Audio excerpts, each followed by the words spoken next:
They call it Highway 6666 and the Devil's Highway, a lonely stretch of desert road where radios die, headlights fade, and the night feels alive. Truckers say once you drive it, something follows you, even after you leave. These are 10 true stories from drivers who faced the highway's darkness and lived to tell about it. But before we begin, most of you watch these videos without subscribing. If you enjoy real spine-chilling horror stories, hit subscribe now. That helps more than you think. Now buckle up. And remember, once you enter Highway 6666, the road remembers you. They call me a lot of things on the road. Company man, night runner, the guy who'll take the runs no one wants. You drive long enough through empty miles and red-eye hours, folks start assigning you myths. But I'm not superstitious. I run a 2019 Cascadia with a chilled box, reefer humming steady at 36 degrees. My logs are clean, my ELD pings like a metronome. My records show I keep the wheels turning down I-40. Across the high desert where the stars look like chipped glass and the wind scrapes your mirrors like bone. That night I was hauling produce east, Flagstaff to Amarillo. 12 pallets wrapped tight, seals intact. Weather flagged clear. Midnight drifted into the cab like a lukewarm hand. The AC held a stale line over the smell of old coffee, diesel ghosts that never leave your clothes, and the faint tang of sweaty vinyl. I kept the window cracked an inch to let the wind sift the cab clean. CB was on 19, low. Static stuttered now and then, somebody far off telling a joke I couldn't catch. Then the channel fell back into the hush that only happens after midnight when the highway thins to a whisper. I set the cruise at 65 where the asphalt straightens into a ruler, and the mile markers chop past like a slow, patient heartbeat. I know those markers like a man knows the wrinkles in his own hands. Their comfort when the world turns to ink. Around 1:50 a.m., the horizon was just a black sheet pinned by truck lights 10 miles ahead and 10 miles behind. The reefer sighed in cycles. The radio clock blinked its soft green like a breathing thing. I sipped gas station coffee gone bitter from sitting. I checked mirrors, primary spot, hood mounted. Watched my trailer's lights hold steady, no sway. Tire temp and pressure readouts sat where they should. Nothing was wrong. That's the way these stories begin. I remember mile 89 because a coyote paced me on the shoulder. Eyes bright as coins, then peeled away into brush. Mile 90 slid under the drives. A faded sign beat down by sun. A short coiled hiss from the air brakes as I eased off a little for a shallow bend. The desert smelled like dust gone damp with dew. The sky was big and empty, and predators of all kinds were asleep or hiding. Then mile 91 came out of the dark like a doorway. We call it the Red Mile, but most drivers say it with a grin like they're quoting a movie. Some run wide around it, take the frontage, burn fuel, lose time because of the stories. They talk about a spill back in the 80s, a tanker full of dye. They talk about an accident that smeared a lane for a season. They talk about a tribal road cut through something that should have been left whole. They talk because talking keeps the night from swallowing the cab. Me, I keep my eyes forward and my hands at 10 and 2. At 1:58 a.m., my headlight slid across the sign, 91. Beyond it, the pavement shimmered like someone had spread fresh oil. Mirages happen out here, heat clinging to the road even at night, but the air had cooled and the shimmer looked wrong. Darker than the surrounding black, like a hole laid flat across the lane. I tapped the Jake gently, let the engine hum through my feet, and eased off the cruise. That was when the road moved. I saw him in the wash of my low beams, exactly where the reflective skip mark should have been. A man, or the shape of one, crawling out of the asphalt itself like he'd been pressed into it and was peeling free. Hands first, fingers glossy, sticking, stretching long before snapping back.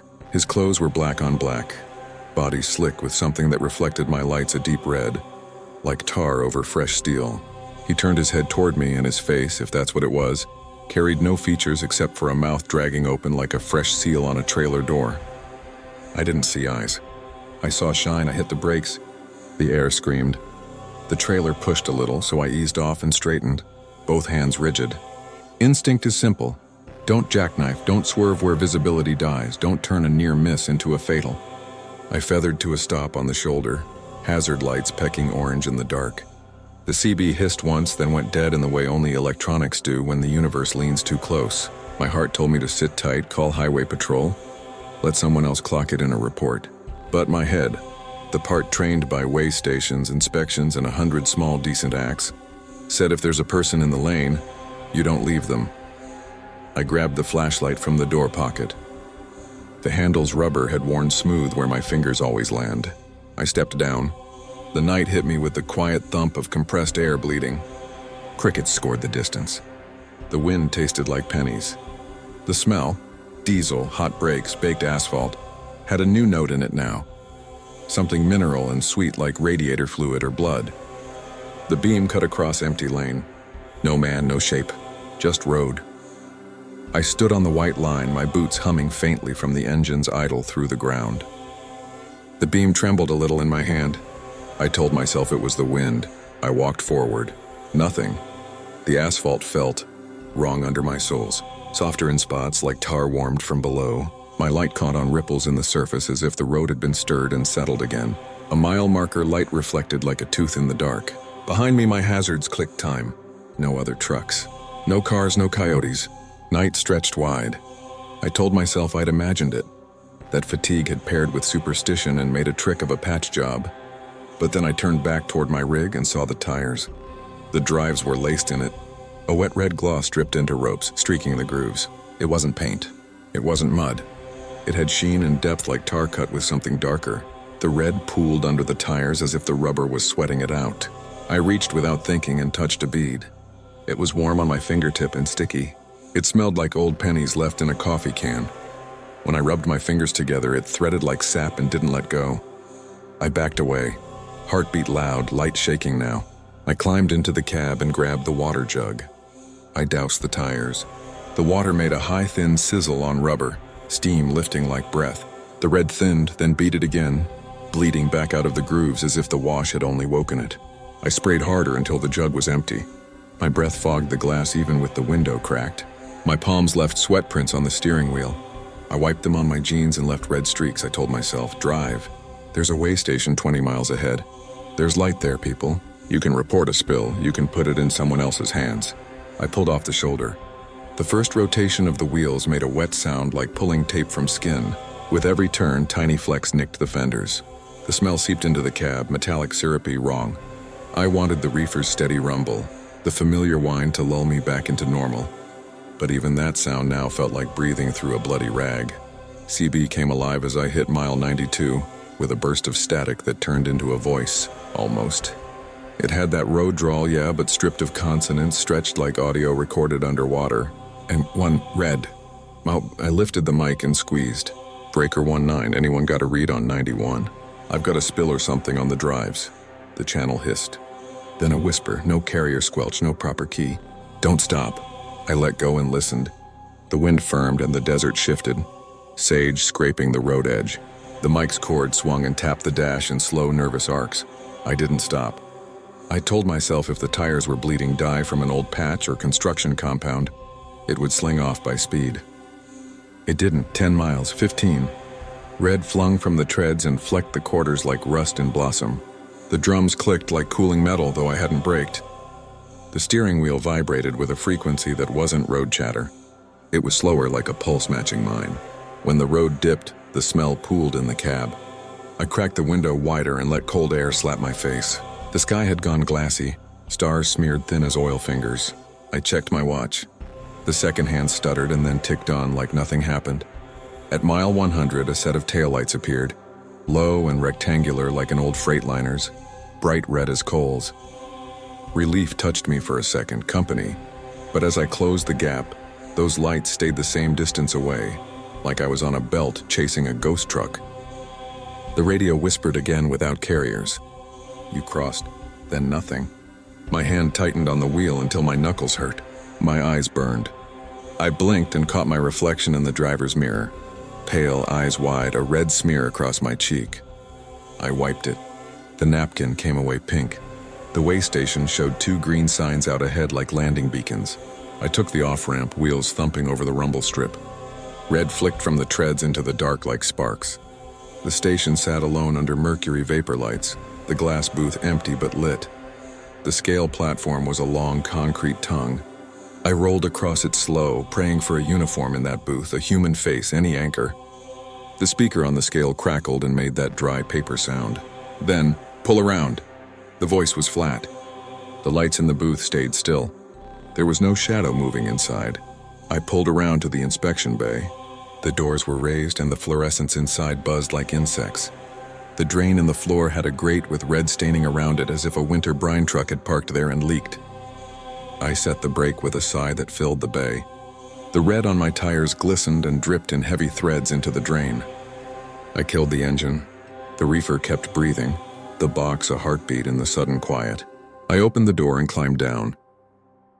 Inside the booth, a clipboard lay with a clean sheet on top. No pens, no coffee cups, no jackets. The computer screensaver crawled with boxes. The clock on the wall said 2 a.m. It had said that when I stopped. It said it now. I tapped the face. The hands didn't move. I went back to the bay. My footsteps echoed. The world smelled like bleach layered over the red. I grabbed the station hose and blasted water over the drives. It hit hot and steamed and ran crimson into the drain. I kept at it until the water ran clear. The tires looked normal. Black. Plain. I sprayed longer until my jacket stuck to me and my fingers went numb from the cold. When I cut the water, the room felt suddenly huge. The reefer's note filled it like a throat clearing.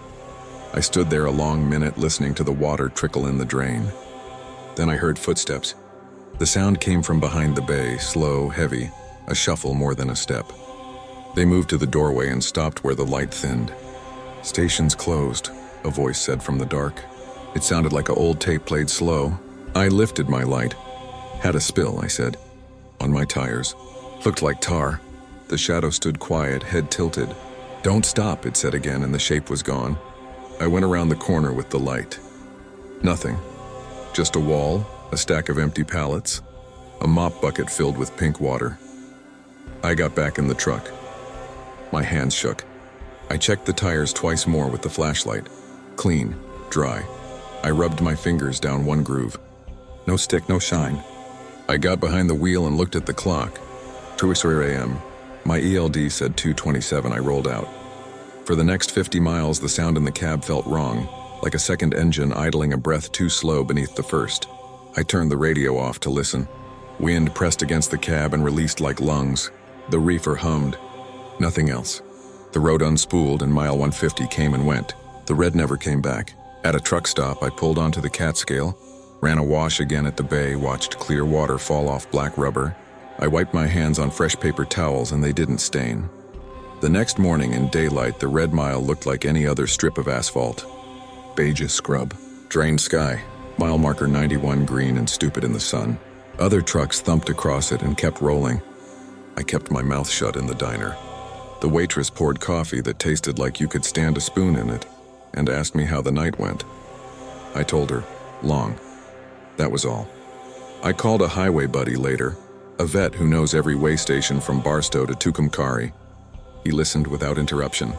Then he said, "Happened to me back in '03. Tires bled red as a butcher's apron. Washed them 3 times, it kept coming until it didn't. Don't stop on 91. Whatever crawled out of there wants you out of your cab." I didn't ask him to explain. He wouldn't have. I still take that route. Not because I'm brave. Because the logbook says time is money and a detour burns both. When mile 90 flows into 91, I keep the speed dead steady and my eyes on the center line where the cat's eyes wink. I don't touch the radio. I don't breathe deep. If I see movement, I tell myself it's heat. If the CB whispers, I don't answer. I let the desert breathe around me and I'm a careful ghost inside of it. Some nights the smell comes back for a breath or two. Metal and sweet like pennies warming in your hand. And my foot wants the brake, but my hands keep the wheel straight. You don't have to believe me. The road keeps its own counsel. But if you're eastbound after midnight and the sky goes flat as held breath and the asphalt looks darker than it should, and your lights throw a shape that isn't there when you stop, don't keep rolling. Let whatever the red mile wants fall off your tires somewhere past the way station, down a drain nobody checks. And if you do stop, if you climb down and stand in that metal smell with the wind combing your hair, and you hear a voice without carriers say, "Don't stop," understand it's not a warning. It's a command, and you're already obeying it too late. I still have a smear the shape of a handprint in the low light on my left quarter. No one else can see it, but when I pull the truck into a dark bay and kill the engine, I hear the slow drip on concrete that isn't there, and I smell pennies, and I know the red mile didn't let me go. It just marked me and sent me on to tell you. They call me one of the quiet ones. Nightside runner, reefer man, the guy dispatch taps when weather turns moody and the schedule still says make it. I don't talk much on 19 unless there's a reason. I move perishables for a mid-size carrier, a 20 and 18 Cascadia with a Thermo King that likes to sigh in its sleep. 10 years in the seat, most of it after midnight. My truck smells like stale coffee, winter gloves, and a ghost of diesel that never leaves the upholstery. The dash is clean. The windshield's always got a low arc where the wipers miss. My habits are the same every run. Tires by touch, lugs by eye, lights by count. No shortcuts. The road rewards routine and punishes the rest. That night I was westbound on the state's old spine, a 2-lane that turns to 4 around the river, and ducks under a handful of abandoned rail bridges before it climbs into pine country. November air bit through the vent even with the heater working. I had a full box, crate-stacked greens and soft fruit, temp steady at 36. My ELD showed I had 4 hours left to reach a truck stop with fuel, showers, and a scale that leans a pound heavy. The sky was low-bellied and colorless. The moon had gone somewhere it could see better. Fog came in like it had been waiting just beyond my high beams. Not the pretty kind. Not the gauze that makes highway signs look cinematic. This fog rolled thick from the ditches and swallowed light. It flattened the world. My headlights pushed a pale wall 10 truck lengths ahead and died there. I eased off cruise, dropped a gear, let the Jake hum on the low setting to keep me honest. Mirrors gave me nothing but gray sheets and the glow of my own clearance lights. 19 was oddly quiet. No jokes, no weather checks, just random hiss and a cough of skip from someone hundreds of miles away. I turned the radio down until the static was a skin you could feel. I knew that stretch by muscle memory. Mile 208 where the road crowned and a crosswind hit from the east. Mile 209 where a broken reflector lives.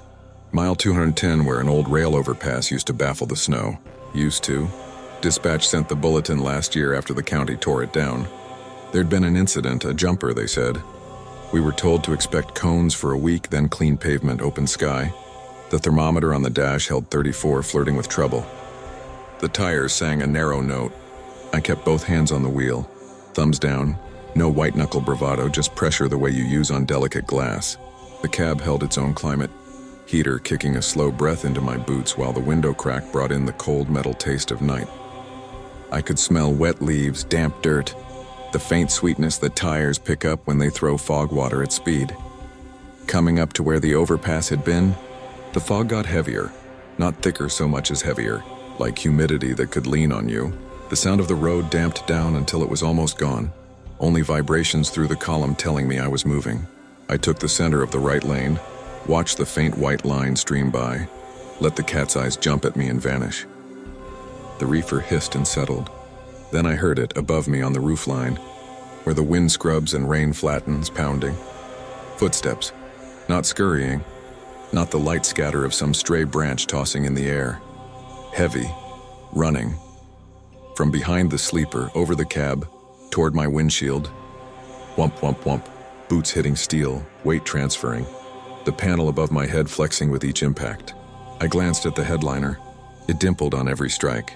A shallow pulse like someone drumming the fabric with a closed fist from the outside. You learn your noises in a truck. The single-note ping of a pebble, the hollow bang of a retread carcass, the scamper of squirrels when you idle under trees. This was a person's stride. Heel, toe, repeat, angry fast. I did what training drills into you. No brake stab in fog. No swerve, keep speed smooth. Eyes up. Scan. I reached for the CB mic without looking and keyed. Breaker 19, westbound 210, anybody got eyes on the river fog? I've got activity up top. The words felt strange leaving my mouth, like stepping on a floor that isn't there. Carrier lit. Static ate them, no reply. The footsteps crossed the roof and hit the passenger side fairing. Something slid down the line of the sleeper. Fast, and the door glass groaned like a cheap violin string. Copy any westbound? I said again. Calmer. Quieter.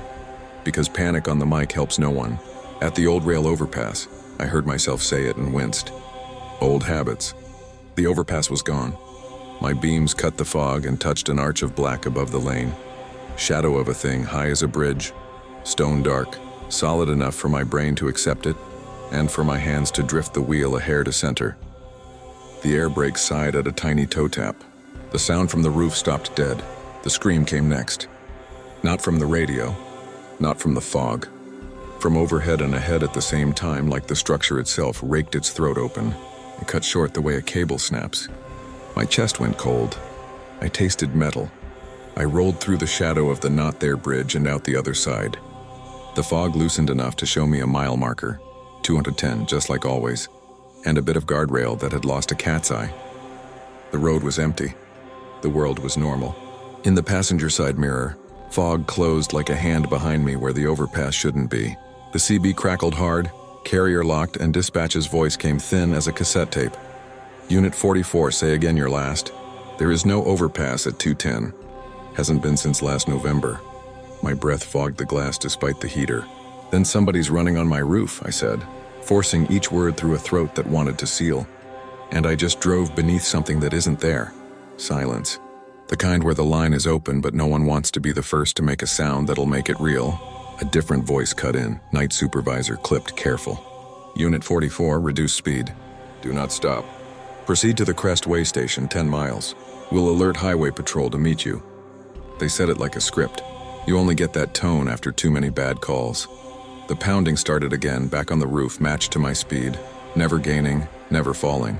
I could feel it with my palms in the wheel as a faint tremor.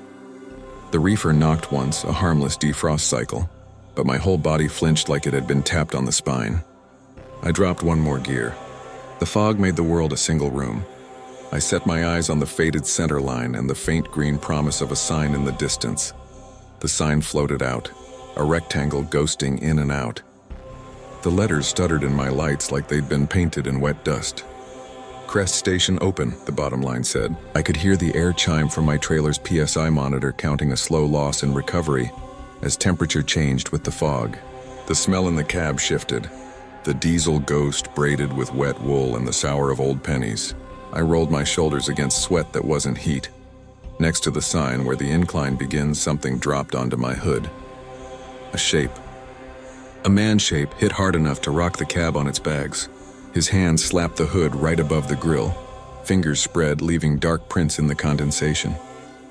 Boots struck metal. The face came up in the wash of my beams, a man-shaped smear. Water and shadow where features should be. Not a monster. Not a ghoul. Just the suggestion of a man with edges blurred by water and fog and something else time had done to him.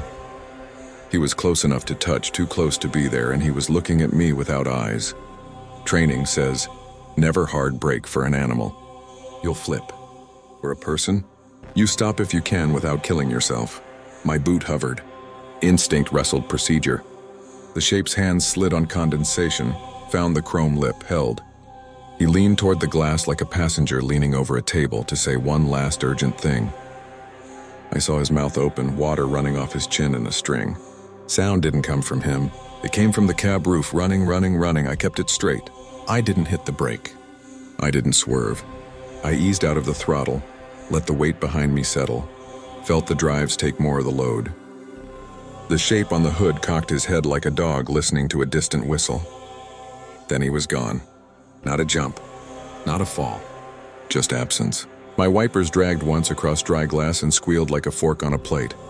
Unit 44, status. Dispatch again, tight now. Still rolling, I said, and heard how flat my voice had become. Approaching Crest. Fog thinned to a sallow glow as the station's sodium lights pushed into it. The ramps were lit and empty, the sign bright, the open flag hanging limp. I took the scale slow. The platform trembled under my weight. A patrol cruiser nosed in behind me, headlights off, bar dark. Two uniforms stood in the doorway of the office, shoulders hunched against the air. The nearer one made the universal come-on motion. I set the brake. Air dumped with a long, tired exhale. The footsteps stopped at the same instant. The sudden quiet opened like a hatch in my skull. My ears rang. I hadn't noticed they were working so hard. The trooper came up my steps with his flashlight tucked against his cheek, beam angled down and polite. He was younger than his hat. Evening. You the one called in the activity? Yeah, I said, and heard the cheap shake I hadn't felt in years. I told it plain. Roof run, scream, the shape on the hood. The overpass that wasn't. He didn't smile. Didn't smirk. Didn't tell me I needed sleep. He nodded like we were discussing debris after a storm. Happens when the fog's low, he said softly, like he wasn't sure which of us he was trying not to scare. Since they took the bridge down, the cold settles in the cut the same way it did under the girders. Calls it back somehow. We get calls. Folks say they hear boots. Sometimes they see a kid on the rail that isn't there. Sometimes they get a jumper on their hood. He tapped the side of my truck with 2 fingers, a little gesture of comfort you'd give a horse. You did the right thing. You didn't stop. I stepped down. We checked the hood. No prints, no smears. Just condensation and the faint dust of dead bugs from another season. I climbed the bumper and looked at the roofline with my own light. Dry, no dents, no scrapes. Air smelled like bleach and old paper in the bay. The reefer purred steady and indifferent. The other trooper stood by the office door. His radio muttered weather that didn't apply to us. We lost a kid on that span, he said when I came down. No preamble. Last year. Took them 3 hours to recover in the fog. They took the bridge 2 weeks later. Doesn't change the way air moves. Doesn't change the mile. He looked at my plates, then my face. We can log you a stop if you want the hours. I'm good, I said. Nothing in me wanted to sit. They cleared me with a nod. Roll safe, the young one said, and he didn't say it like a courtesy. He said it like it was the only thing we had. I pulled onto the merging lane. The world felt wider under the station lights, safer by inches. Once I crossed back to dark, the fog took the edges again and the highway shrank to the shape of my beams. I passed the place where the overpass had been and heard, faint as the memory of a footstep in another room, the patter of boots somewhere above me. Not running this time, pacing. Decision-making rhythm, I keep rolling through there now. I don't key the mic. I don't look up at the slice of night where a rail once cut the sky. I don't touch the brake. I let the engine hum, the reefer breathe. The tires tell me if the road has changed. Sometimes the fog hugs the cut and the cab warms around me like a pocket. Sometimes the air goes dead cold and my skin crawls as if the temperature cleared a space for someone else. Either way, the boots return at random, tap, tap, tap, and a scream empties itself into the fog and never lands. You can tell me it's stress. You can tell me it's the weird way sound travels in heavy weather. The way fog takes far things and sets them close. You can tell me it's phantom vibration from the reefer through the roof panel. My own heartbeat knocking against metal. I've told myself all those things and kept the wheels moving. But the night I saw the shape on the hood, the face like water trying to be a man, the way dispatch answered and the troopers didn't ask stupid questions, those things are real as the weight ticket in my logbook. If you find yourself on that stretch around 2 in the morning, heater fighting fog-slick glass, smell of wet steel in your nose, and you hear footsteps cross your roof where there is no one, don't do anything heroic or clever. Don't hard brake. Don't swerve. Don't stop under the cut. Let the boots run. Let the scream be for somebody else's records. Keep rolling until the light puts you back into a world where things have names and edges, and then don't talk about it like it's a story. The mile doesn't like being made pretty. I still pass that marker twice a week. Sometimes, if the radio's at just the right volume, I'll hear airtime open with no voice. A carrier hiss like someone halfway down the rail trying to say my name. I turn it down and count the beats between the thumps on my roof until the pavement lowers them into the floorboards, and they're part of the truck again. And every time I roll out the other side, I find my fingers have left half moons in the wheel I didn't know I was making. They call me Steady Hands. I'm the one they tap for the straight-through overnights when the schedule's tight and the temp on the box can't drift more than a degree. I run a 2019 Cascadia 60-inch sleeper, Thermo King reefer locked at 36, 10 years on long haul, most of them past midnight with a thermos of black coffee and a dash full of logbooks. I know how a good truck should feel. Wheel vibration like a quiet purr under the palms.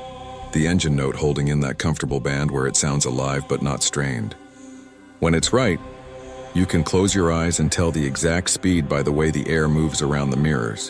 When it's wrong, you feel it in your teeth.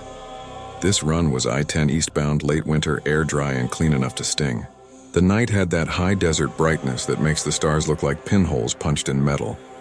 The temperature outside read 42, dropping a tick every mile.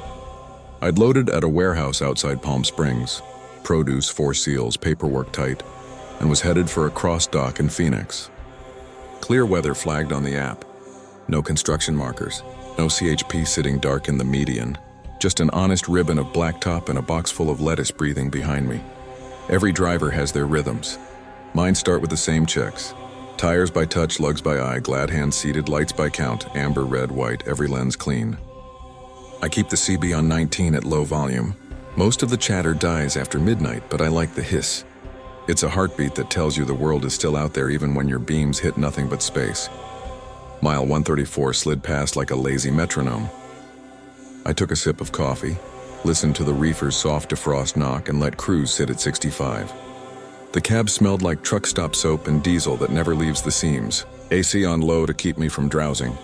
Window cracked a finger width so the wind could scrape a line of cold across my cheek. In the mirrors, my trailer lights made 2 clean red stitches down the night. Beautiful, in a plain way. I saw it first as an extra glow in the corner of my driver's mirror. 2 points of white far back, low and steady. You get to where you can tell car from truck by the way the light bobs. This was heavy, planted, not a pickup, not a SUV. He closed the gap slow and respectful, the way pros do when they know not to crowd in the dark. When he came into range, I glanced up to read him. Same spec as mine. Same model. Same paint. A dull fleet gray that disappears if you don't wash it. And when he eased into my lane and settled 100 yards back, I caught the trailer doors in my spot mirror.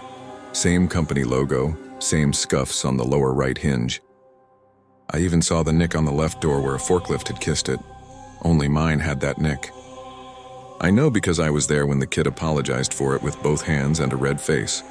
I let out a breath I didn't know I'd been holding and told myself what anyone would. Fleet's got 2 trailers with the same scars. Or maybe I was remembering wrong. Night plays tricks. But then he matched my speed exactly. 65 on level, 64 up slight grade, 66 on the downhill. Not tailgating, not passing. Just following like we were tied with a strap. Eastbound at 136, you writing my number? I keyed the mic light and easy, a little half chuckle in my voice so it didn't sound like I was bothered. The carrier light glowed. Static breathed. No answer. I tried again. Copy. Gray Cascadia with brown leaf logo on the doors. You got ears? The hiss thickened and thinned like the ocean. Nothing else. I don't spook easy. I don't have that gear left. But there was something about seeing my own trailer doors in the glass that scratched at the base of my skull. I checked my gauges like that would fix anything. Oil steady. RPM steady. Temp at the sweet spot. Volt needle barely wiggling. Nothing to blame except the dark and my own nerves.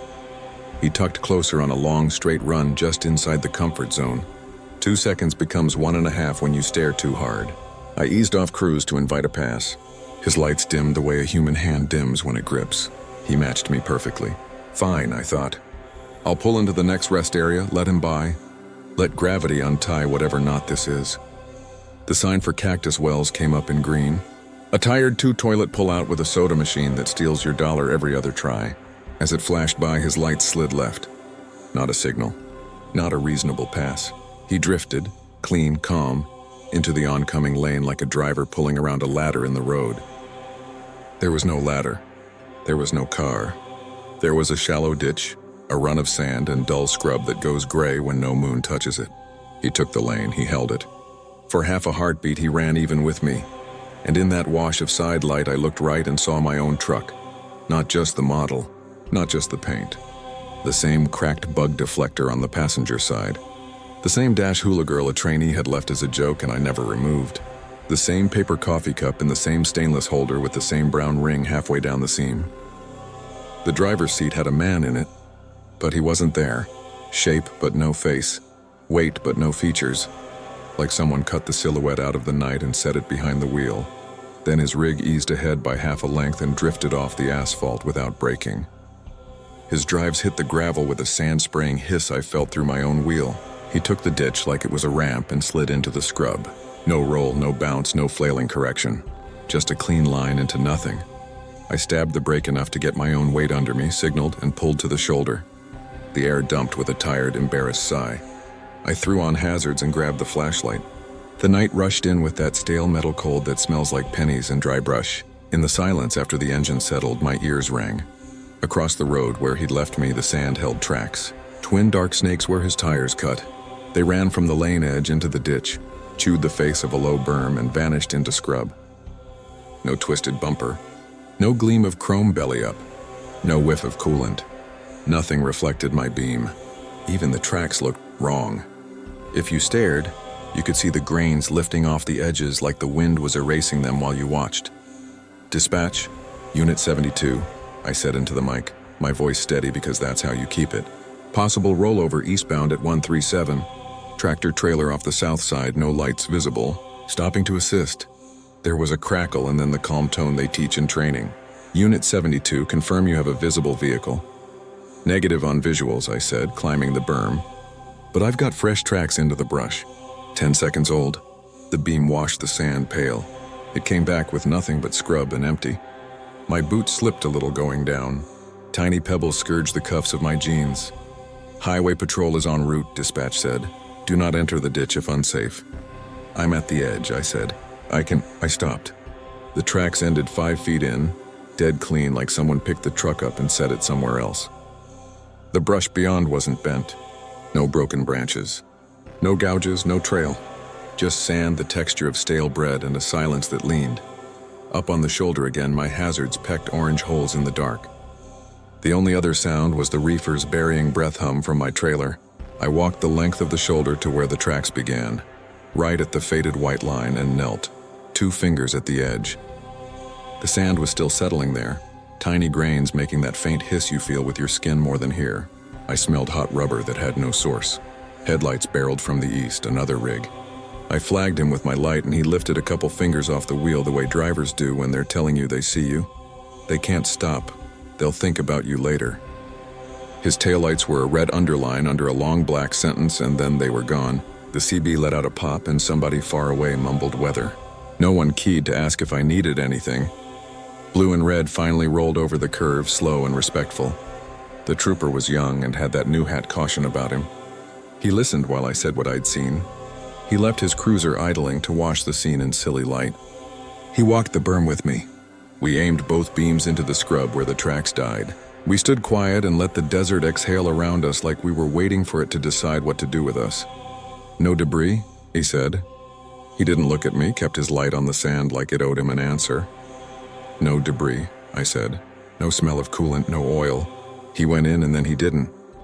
He squatted, pinched a bit of sand, let it run from his glove. "Wind's weird out here," he said in that voice you use for yourself when you're trying to line up the facts. "Covers things fast." He stood and looked down the empty stretch where my twin had come from. "Any plates? Any numbers?" "Same as mine," I said before I could stop. "Same scuffs. Same coffee cup, same everything." He finally glanced at me. Not unkind, not pitying, just making a small note he wouldn't write. "You want to make a formal," he said. "Or do you want me to call it an assist and keep you rolling?" "I'll log it," I said. My voice felt like it had to push through something thick. He nodded, tapped his radio. "Unit on scene. No vehicle found. Possible false observation due to low visibility." He said it quick and flat, like reading the side of a box. Then he added, softer but not for the radio, "This mile gets you sometimes.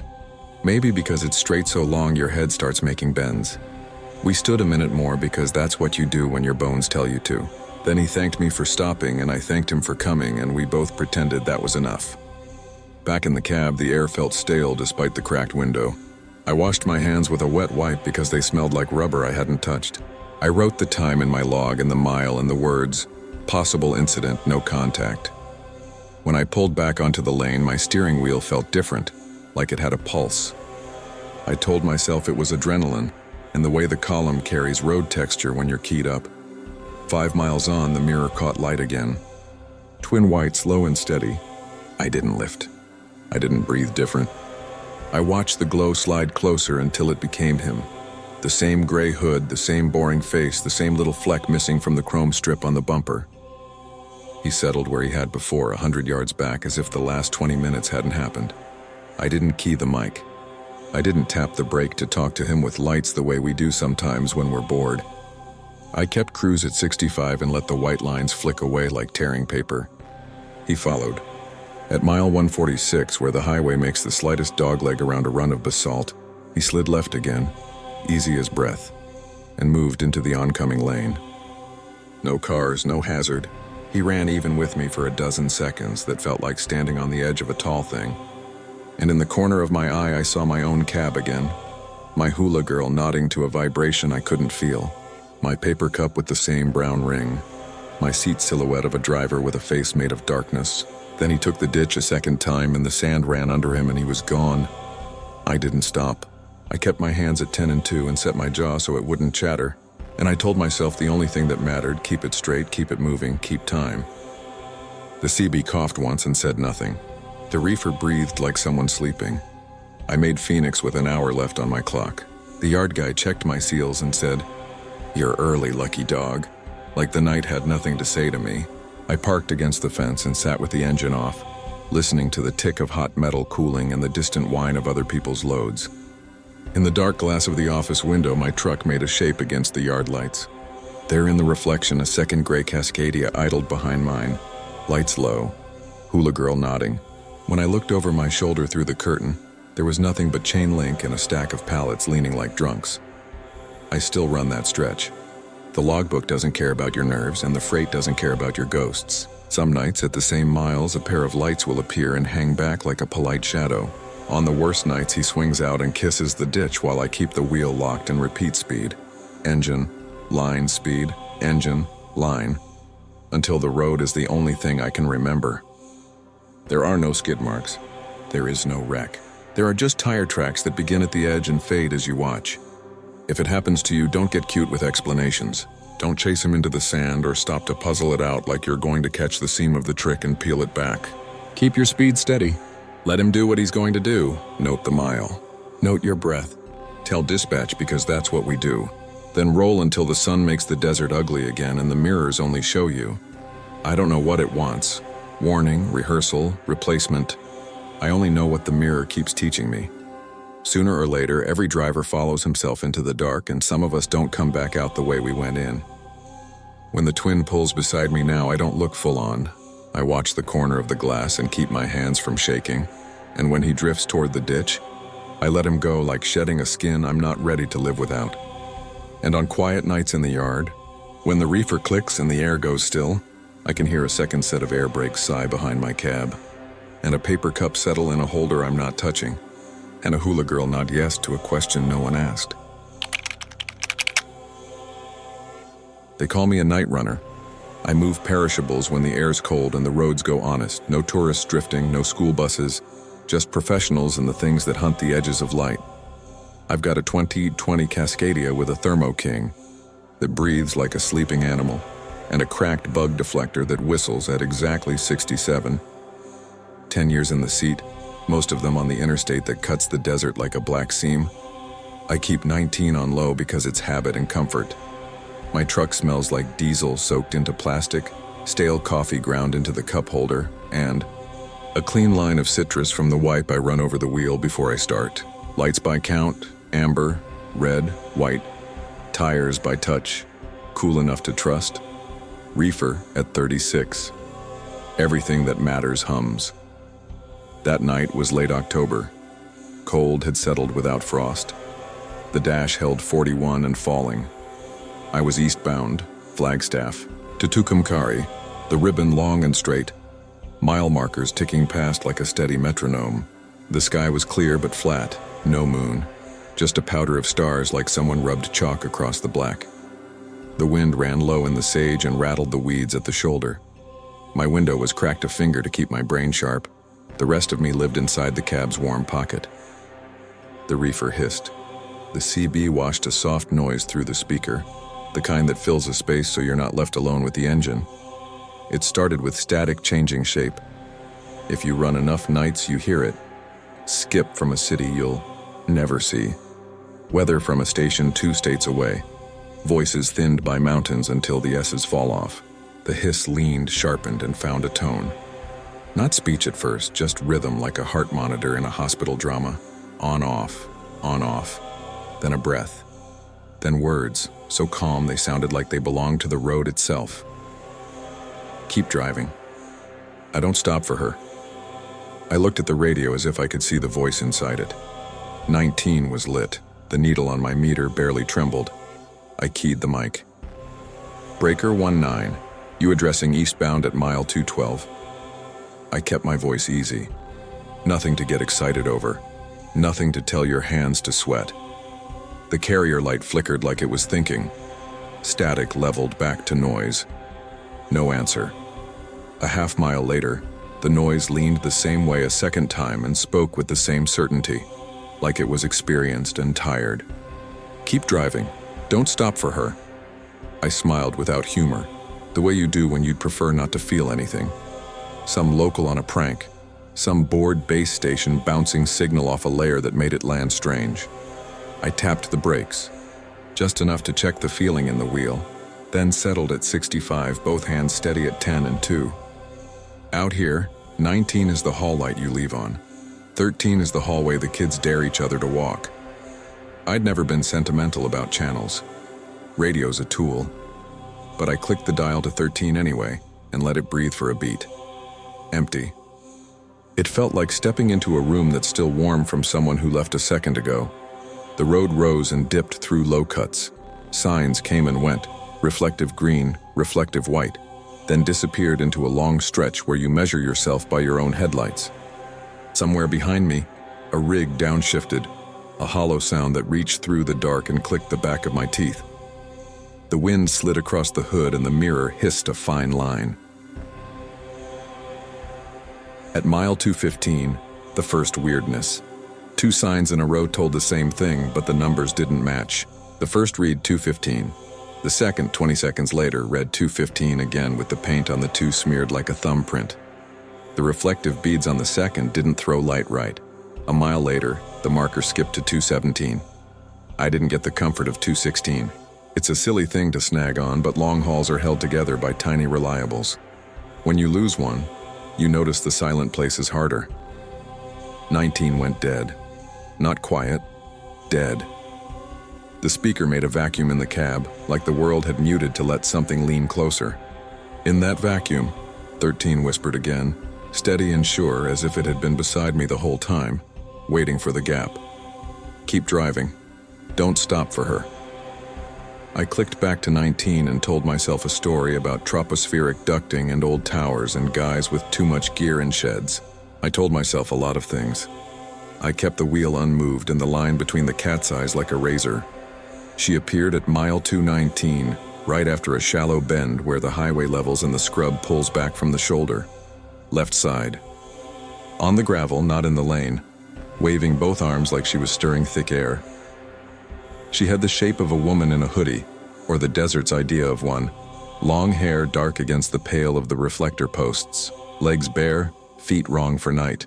No shoes, only white socks gone gray at the heel. She stepped up as my high beams found her, then kept herself just inside the wake of light where your sight is the most useless. I lifted. It was automatic, the way your foot shades a pedal when a deer glances at you from the weed line. The seatbelt bit into my chest. The engine tone dropped half a note. My brain went factual, not because I'm brave, but because facts fit in the time you have when feeling would fill it wrong. Left shoulder, no car, no hazard triangles, no broken glass catching the light, no steam, no amber flashers. Her hands sliced up and down like a metronome set too fast.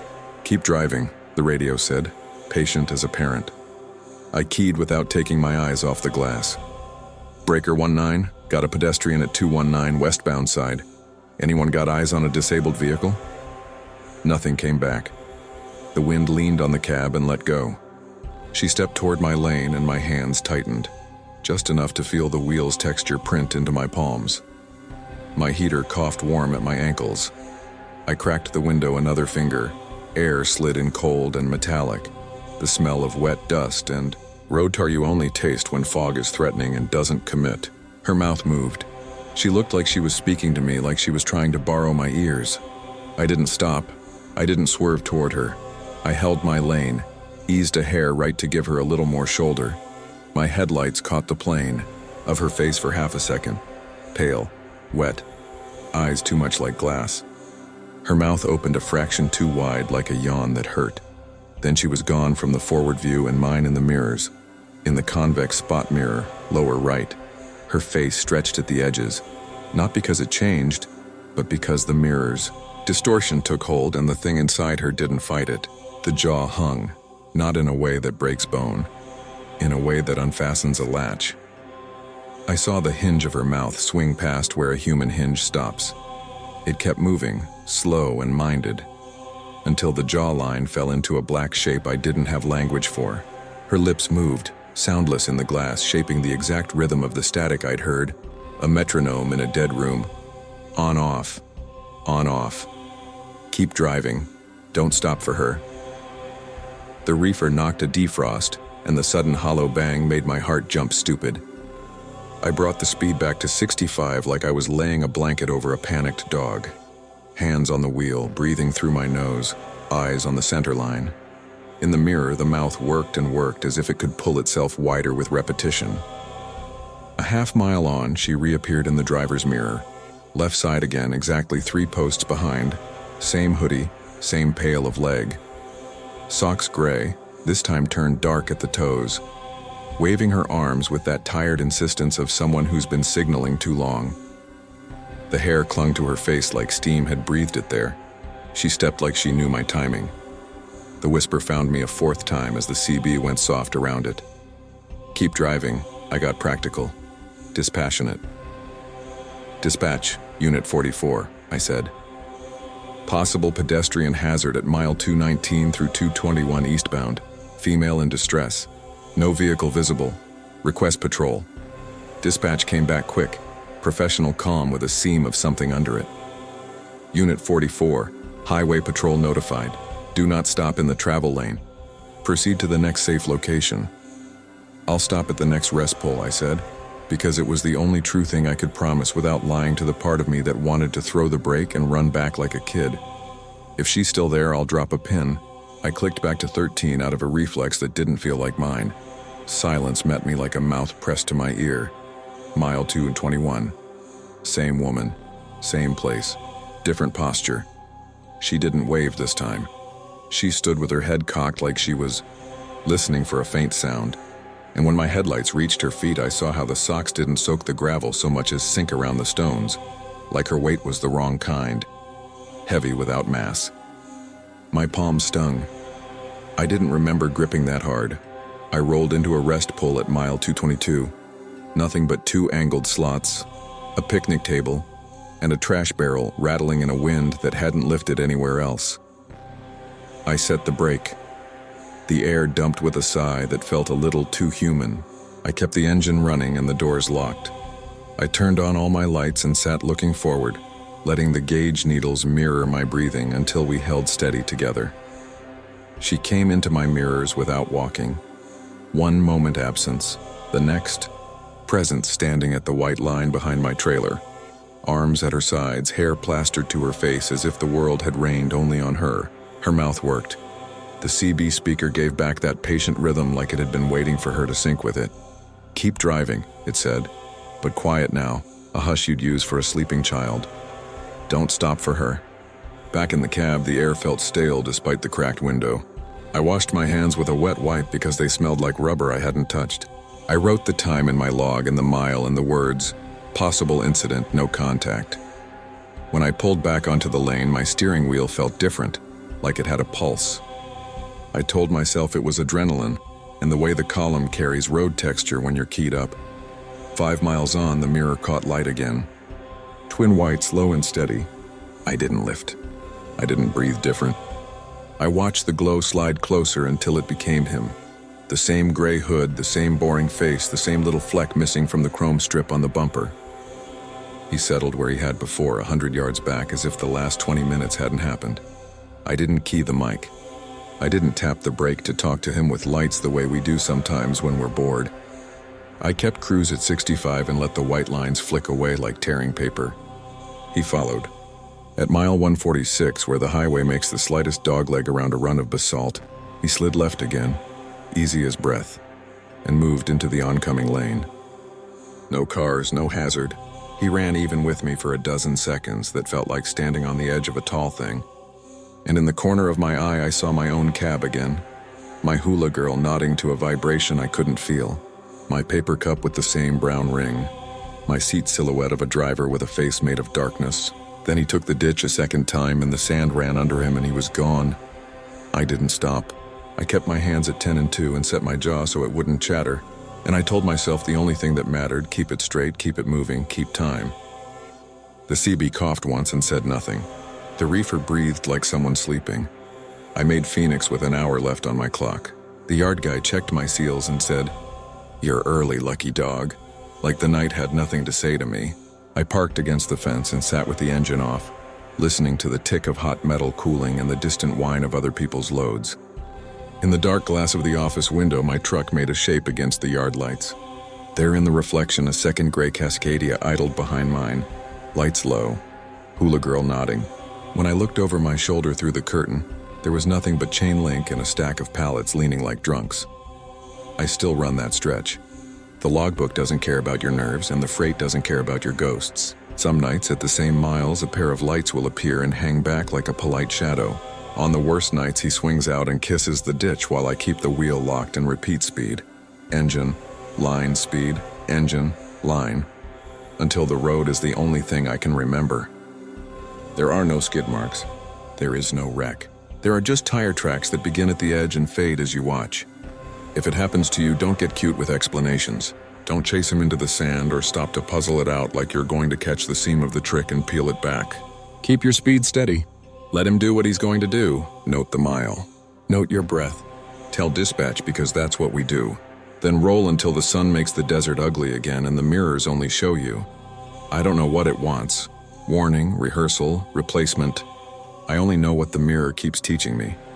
Sooner or later, every driver follows himself into the dark, and some of us don't come back out the way we went in. When the twin pulls beside me now, I don't look full on. I watch the corner of the glass and keep my hands from shaking. And when he drifts toward the ditch, I let him go like shedding a skin I'm not ready to live without.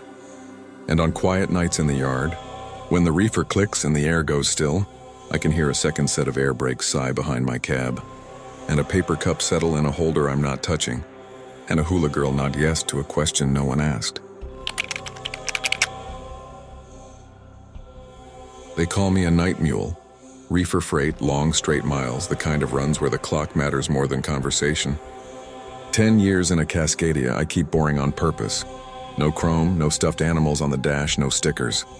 Thermo King breathing steady at 36. Tires at the number because numbers keep you alive. My truck smells like coffee that's lived in the cup holder too long. Vinyl warmed by old sun, and a layer of diesel in the seams that soap never fully beats. 19 sits low on the CB like a nightlight. When the road thins and the horizon goes to ink, I like the sound of a little static to prove the world's still outside the glass. This leg was eastbound on the state's empty spine. January air clean and cold enough to bite through a jacket if you let the window crack too wide. I'd loaded greens and soft fruit outside Fresno. Seals intact, paperwork boring. Goal was a cross dock over the line by mid-morning. Fuel at the junction around mile 172. Way if the scale looked honest. The sky above the desert didn't show a moon. Only pinprick stars like someone punched holes in a sheet of black tin and held a weak lamp behind it. The wind angled from the north and brushed the mirror now and then. Just enough to remind me it could do what it wanted if it felt like testing me. Everything read right. Oil where it likes to sit, volt steady, coolant needle asleep. The reefer thumped a soft defrost knock every 8 minutes. A pulse I time without thinking. My hands found their places, left thumb riding the wheel seam, right hand close to the shifter even with the auto box. Window cracked a finger to keep the cab sharp. I took a careful sip of coffee on the long flat past mile 159 and watched the cat's eyes blink out under the hood like a slow, patient metronome. This is how nights should be, uneventful, efficient, quiet. I didn't see the pickup so much as inherit it. The mirror gave me darkness. Then a darkness inside that darkness, blacker than the rest, like a piece of night had detached and decided to hang behind my trailer. No headlights, no running lights, just an absence that rolled in my wake without losing or gaining. At first I thought it was my eyes or a low cut in the land making shadows move wrong. Then the absence shifted lanes and the spot mirror caught what little the sodium halo off my own markers would give, the vague shoulder line of a truck. Maybe a 3/4 ton, maybe a full American iron with a square jaw. Black paint or no paint at all, it tucked into my blind spot and sat there close, too close for a pro. Breaker 19. Eastbound 161, I said into the mic. Voice kept easy so my head would follow. I've got a no-lights cowboy tailgating my box. Anyone got eyes? Static breathed. Somewhere far off, a guy out of Oklahoma read weather like it was a prayer. Nobody local. I clicked the squelch. Listened for the click of a carrier. Nothing. I toggled to 9, the emergency channel, out of a sense of doing something rather than nothing. Quiet. Back to 19. The hiss felt like insulation. I eased off cruise 2 miles an hour to invite a pass. The ghost behind me drifted a hair wide, then glued itself back to the lane as if it was reading my trailer's rivets. I don't brake check strangers in the dark. You let ego touch the pedal and you'll write your name in glass and steel. I steadied the wheel, watched the line, and kept it professional. Mile 164. The road rose and fell in a shallow breath. The wind died. That's when the pickup slid out, no signal, no swell in the lane. 1 second it was a shadow welding itself to my bumper. The next it was ghosting up the driver's side. No lights, moving just fast enough to make dominance without drama. As it came even with my door, the cab filled with a smell like an overheated alternator, hot wire and varnish, and the hairs along my arm lifted from the elbow to the wrist as if a storm were about to wow. Speak. I stole a glance because that's what a human does. Hood length of old black, primer freckles along the fender line, windshield so dark it might as well have been painted. I couldn't see a driver. I couldn't see seats. Just reflectivity where glass should be, not reflecting me. It drifted past my steer like a shark along a dock and then, as if remembering a rule, flicked its headlights on for a single strobe of time. In that flash I saw the plate. Not 3 digits. Not vanity lettering playing cute. The plate face was clean, unbracketed, and held a mark that wasn't font, wasn't stamping, wasn't anything I'd seen DMV issue. C6, not numbers, not letters, stenciled black on white like a brand put through at the factory. It didn't glow. It absorbed. The light touched it and died. I blinked because eyeballs blink when startled. The pickup vanished into the lane ahead like I'd lost a frame in a bad video. Not acceleration, not fade. 1 heartbeat, it existed. Next heartbeat, I was looking at empty road and the narrow stars ahead. And the smell of hot wire lifted out of the cab like smoke through a crack. Dispatch. Unit 52, I said. Because the road trains you to report the world refuses to admit. Possible reckless driver eastbound around 165. No lights. Vehicle passed. Plate? Unreadable. I let my mouth write the kind of lie that lets a person keep rolling.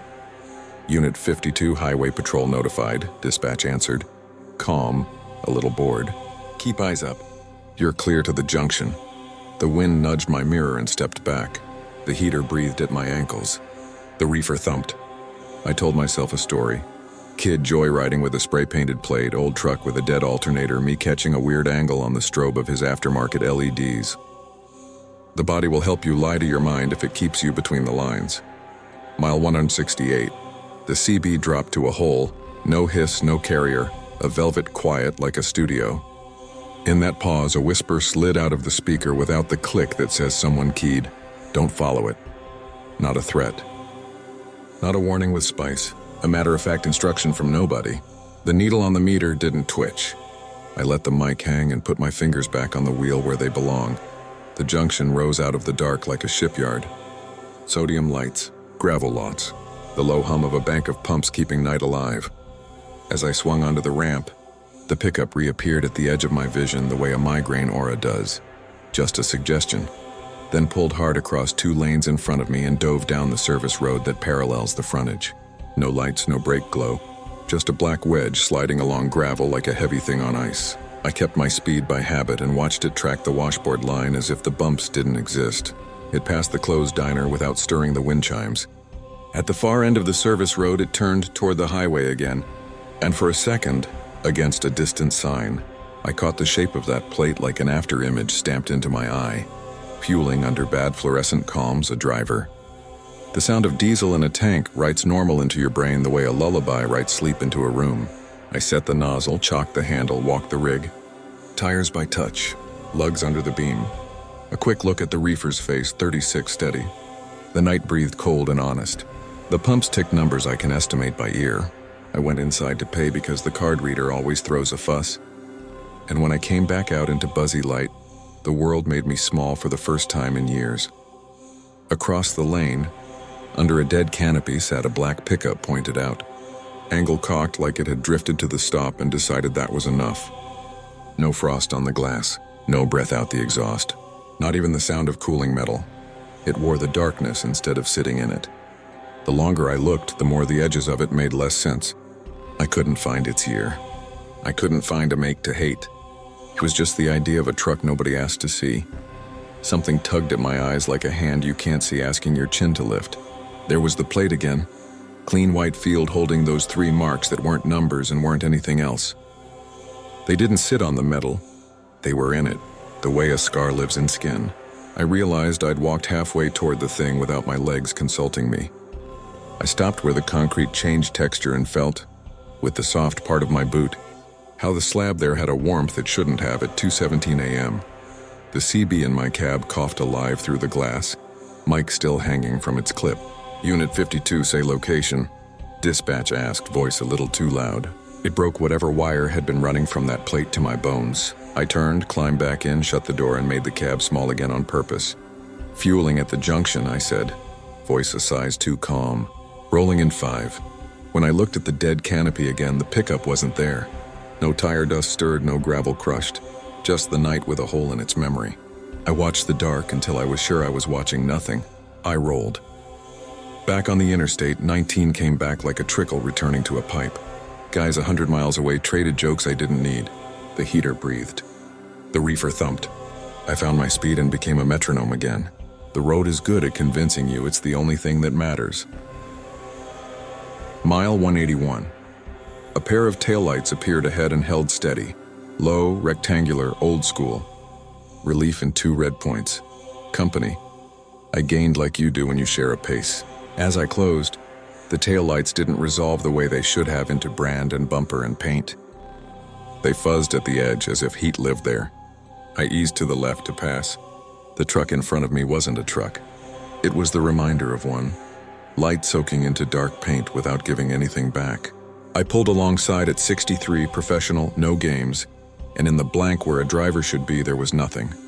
Black windshield, black cabin, no silhouette. Not even the cheap halo of instrument lights on a face. The cab of my Cascadia seemed to warm by a degree for a second, like I'd been looked at by something with heat. As my steer came even with its front wheel, the pickup turned its headlight on. A single, tired filament like a bad memory of light, and switched it off again. Simple act. Nothing dramatic. A greeting or an acknowledgement or the low human cruelty of "I see you," I couldn't say. It fell back without breaking and angled toward the median as if the ground there wasn't chopped rock and cactus, but polished floor. Then the world lost it like I'd looked away at the wrong second and I had the lane to myself. At the port of entry, the scale lights looked like a ferry landing. I rolled across. The digital readout on the house blinked my gross and then went blank. The speaker crackled with paper-dry static and then a voice old as 1979 said through the feed, "You keep moving, driver," like an uncle who's seen things. I pulled around for a walk around I didn't need. A trooper met me at the bay door to nod a formality at me. He checked my paperwork with one eye and my face with the other and made small talk about cold air. On a cheap impulse, I asked, "Careful. You ever get calls about a black pickup out here?" "No lights, plate. Unusual." He didn't smile, didn't laugh. He put the forms down with the square of his hand and said, steady and soft, "We get a story about that sometimes. 20 years back, a hit and run on a frontage between here and the junction. Witness swore the plate was all 6s, not numbers, just 6s. We never found the truck. We still run nights and don't find the truck."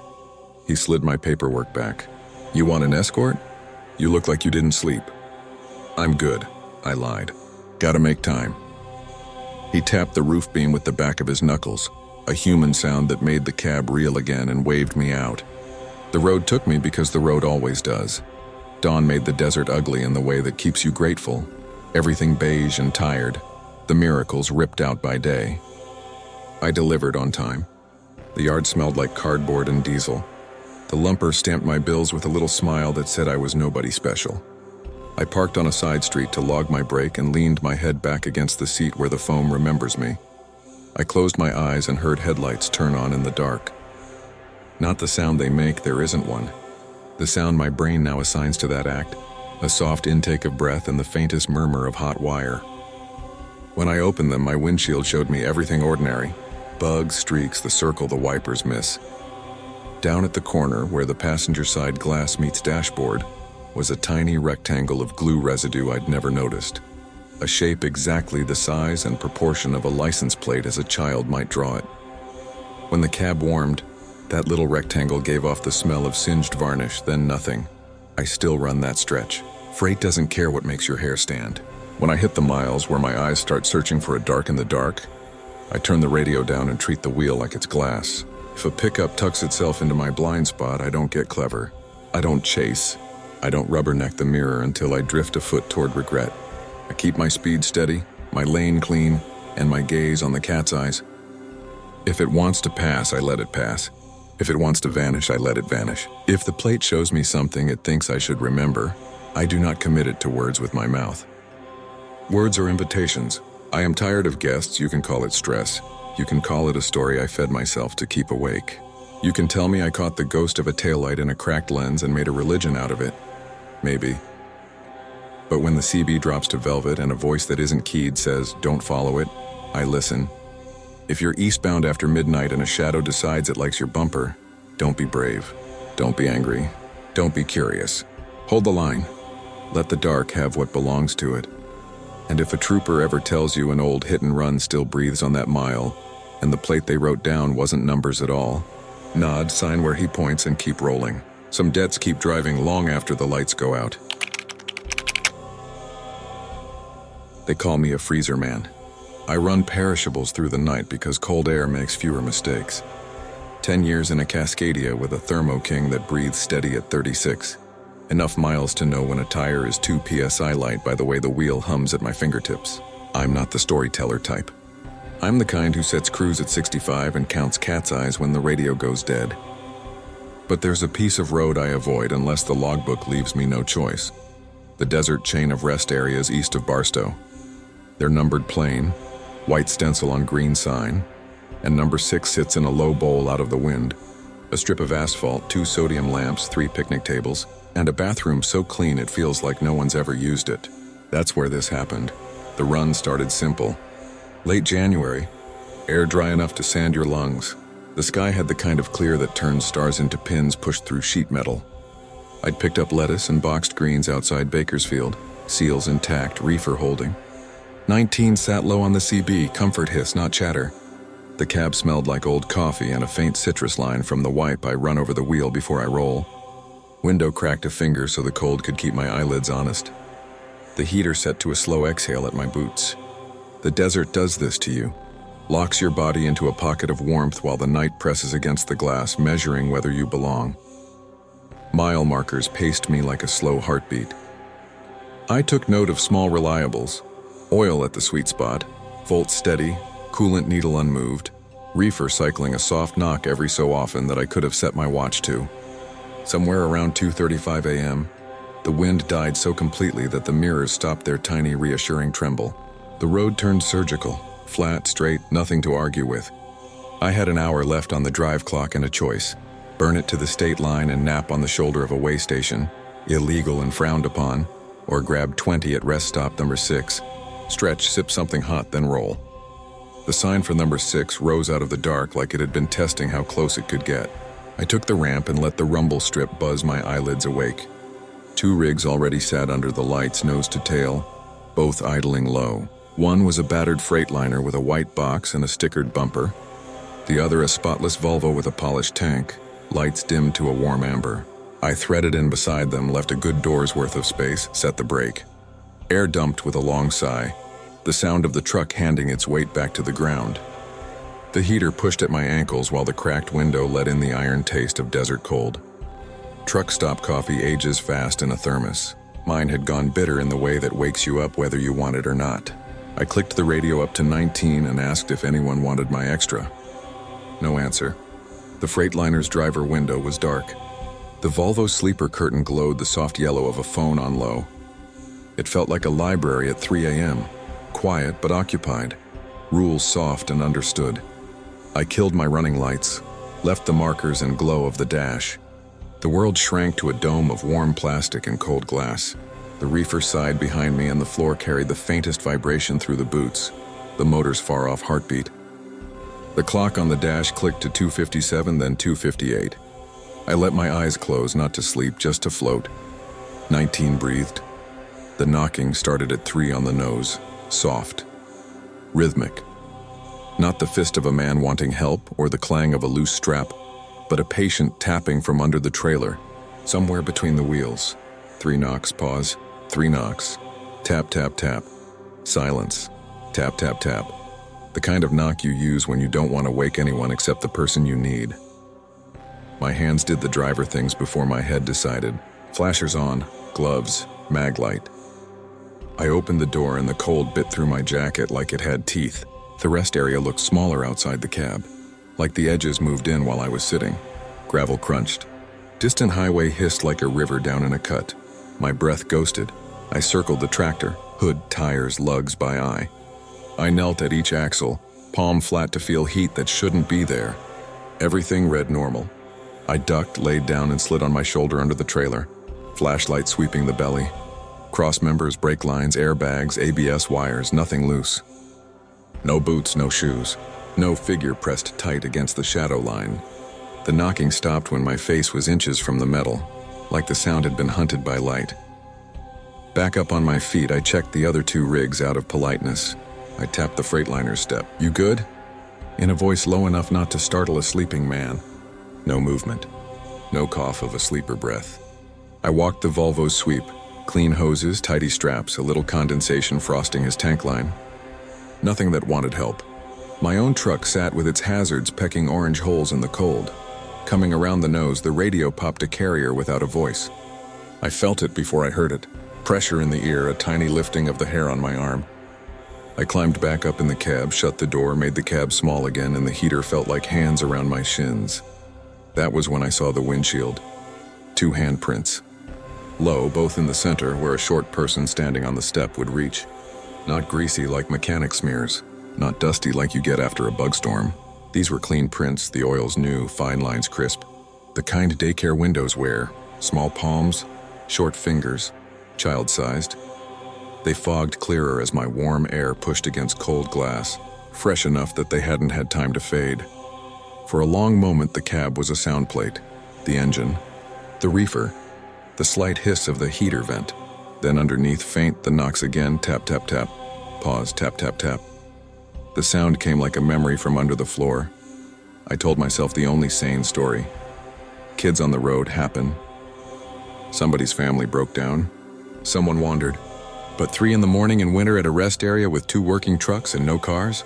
I clicked the dome light off and stared through the glass. The sodium lamps threw their cheap light in hard cones.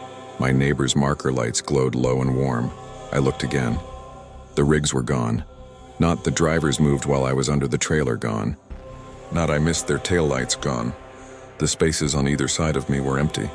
Cold slab where warm engines had been. No receding glow on the ramp. No dirt haze in the beam of the lamps. No dressing of wet patches where condensation drips from tanks. Gone like I had imagined them. The number 6 sign hummed. The picnic tables sat with their legs splayed like old men. The bathroom light burned the same indifferent yellow. The knocks came harder, 5 in a row, close enough that they vibrated the coins in the cup holder. I grabbed the flashlight and climbed down fast but deliberate. No showy panic. No sloppy feet, and took the beam low. Nothing. The trailer shadow looked like it always looks. Solid, full of the shape of heavy things. I went prone and slid in again. The flashlight found the belly's dull gray and the neat order of steel and hose and air. No hands. No face, no rat. The knocks stopped exactly the way they stop when the person knocking hears you and doesn't want to be seen. Back in the cab, the handprints had multiplied. 5 of them now, overlapping like children pressing to see fish in an aquarium, 1 print slightly higher than the rest. The fingers on that one were wrong, too long, as if the glass had stretched them the way a mirror does at an angle. CB19 had gone from hiss to deep quiet. I thumbed to 13 without meaning to. The speaker took a breath that fogged the thought of the glass. "Don't open your door," a voice said, as calm as a state trooper at a roadside check. "Count to 60. Then turn your lights on full." Don't look down, I didn't answer. I set my eyes on the dash clock and counted silently while my body performed driver rituals. Check the brake, feel the wheel. Make sure your foot knows where the pedal is without looking. The heater clicked. The reefer cycled with a hollow bang that made my molars ache. Outside, something small scuffed across gravel with a hurry that didn't know how to be stealthy. Tap, tap, tap.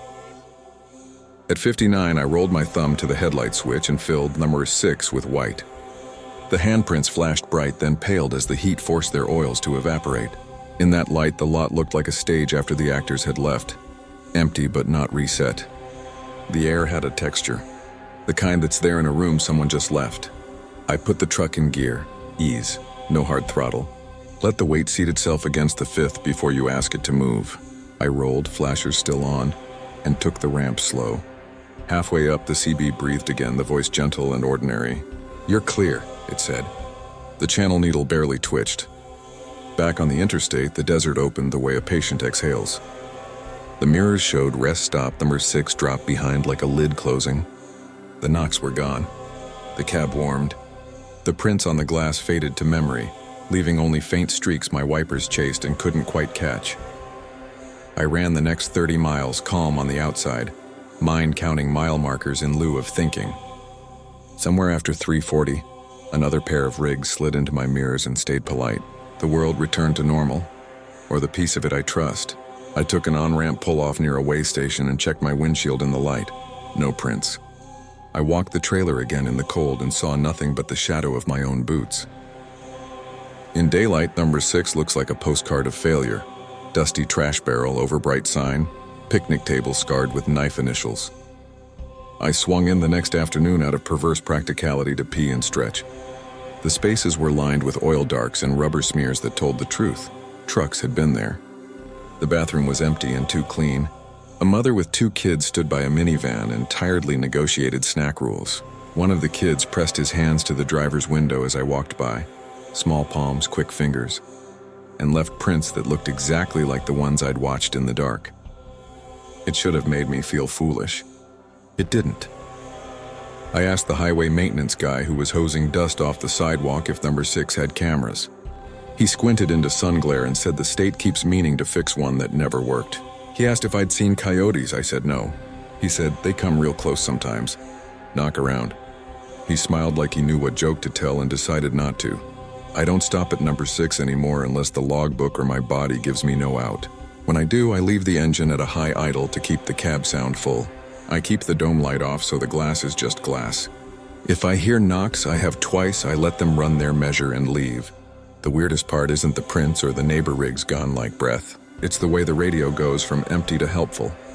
Some plain voice on 13 telling me what to do in a tone that belongs in classrooms and safety briefings. The road teaches you to weigh voices. That one weighs like a hand on your shoulder, steady and cool. If you find yourself at number 6 around 3 in the morning with the desert clicking as it cools and the lamps buzzing like insects, and you hear a small sound under your trailer that invites you down into its dark, don't open your door. Don't bend your head into the shadow where eyes teach you what to believe. Keep the cab a warm pocket against a big cold night. Count to 60, fill the lot with light. Roll slow, but roll now. And if you ever see prints bloom on your glass, watch how long they take to fade. Human oils vanish quick. Sometimes the other kind lingers. I still have one streak the wipers can't touch at the lower edge of my windshield, right where a small thumb would slide asking to be let in. Service guys say it's a scratch and shrug. Maybe it is. But sometimes when I pull into a dark bay to load and the reefer knocks and the radio takes a breath without carrier, I can hear a patient tap 3, pause. 3, and a voice that doesn't demand, doesn't beg, only instructs, don't open your door. They call me a graveyard runner. Reefer freight, long desert stretches, the kind of miles that happen to you more than you make them happen. My truck's a 20.20 Cascadia I keep boring and clean. No chrome extras, no dream catchers. Just a Thermo King breathing steady at 36, and a dash with nothing on it but a clipped logbook and a cheap pen that writes in any weather. 10 years, most of them after midnight. My truck smells like diesel in the seams. Coffee ground into plastic, citrus from the wipe I run over the wheel before I roll. 19 sits low on the CB. Just enough hiss to prove the world still exists beyond the glass. That night I was eastbound out of Barstow with mixed produce. Air crisp enough to bite. The sky was a clean black with a powder of stars. Outside temp read 44 and falling. Wind light from the north, just enough to push the mirror a hair. I'd planned to fuel at the junction near mile 140, grab coffee nobody likes but everybody drinks, and make the Texas line by dawn. The reefer cycled a soft knock every 8 minutes, my favorite metronome. My hands found their places without thinking. Left thumb riding the wheel seam, right hand near the shifter even with the auto box, forearm hair remembering the way cold moves in a cab. The heater breathed on my boots, window cracked a finger to keep the air sharp. I know that highway's mile markers like a rosary. 24. You'll see an old billboard with its metal ribs showing. Fun 26. Ground drops away to the south, wind can cross-cut you if you're light. See nothing, just a long flat breadth of asphalt before a slight descent. Locals have a story about 128. They call it the burned exit. Though no ramp shows on maps, no signposts up, no services next right. You hear it in diners. A rest area burned years back. Electrical fire in the building. Some talk about a tanker's leak making it bad. The state scraped it to dirt and let the desert reclaim it. Still, some nights you can take it. Guys say it, like the road offers you a handshake you shouldn't accept. 19 was quiet, just a long-distance weather report bleeding in from nowhere. My cruise sat at 65, the speed that keeps Dot happy and tires cool. The cat's eyes winked under the hood like a slow rhythm. I took a sip of coffee that had turned gray bitter but honest. The truck felt right, no nerve buzz in the wheel, no thin whine from the turbo. A night for clean miles. Then the GPS chirped. I run a commercial GPS because the company makes me. It keeps me legal on low clearances. Keeps me from trying ranch roads that'll cut your tires open. It's never once shown an exit at 1 and 28. That night, right as the dash clock turned 2:13, the screen brightened and drew a short white line where there's only ever been black. Exit in 1 mile, the unit said in her flat voice. Rest area. I tipped my eyes to the shoulder. No advance sign, no merge arrows, no reflective posts. The highway shoulder line grew a little ragged the way old paint does where ramps used to be. That happens a lot. Abandoned farmer access, closed way stations. Your eyes learn to ignore history. The GPS said exit in half a mile. The map zoomed on something that looked like an infant's scribble. Loop, square, return to highway. I reached to tap the screen and it dimmed like a person flinching, then brightened again. I told myself exactly what you'd tell yourself. Glitch. Bad base map. Old coordinates bleeding up through a new update. But the night is a negotiator and it made a simple offer. Coffee, bathroom, 20 minutes to stretch. I'd been rolling since sundown and my left knee had started to ache the way it does on long flats. I signaled out of habit, no one behind me, and the wheel told me a thing I hate. The lane grew subtly convex under my tires like fresh asphalt laid different from the run. The rumble strip buzzed. The shoulder widened. And there it was, a ramp cut into the desert like someone had drawn it with a black crayon in heat. No sign, no paint, just a dark mouth to the right. I took it at a cautious angle, low throttle, foot feathering in case the surface was broken. The pavement was smooth as poured chocolate. My lights ran along a narrow ramp lined with scrub ghosts and chunky gravel shoulders. I lifted to idle. The reefer's exhale felt too loud. The ramp led to a rest area laid out in the exact geometry the GPS had sketched.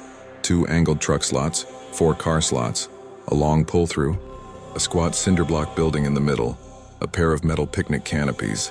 That was the shape. The reality was black. The building's roof was bowed, caved in at one corner like heat had made it sag before fire ate it.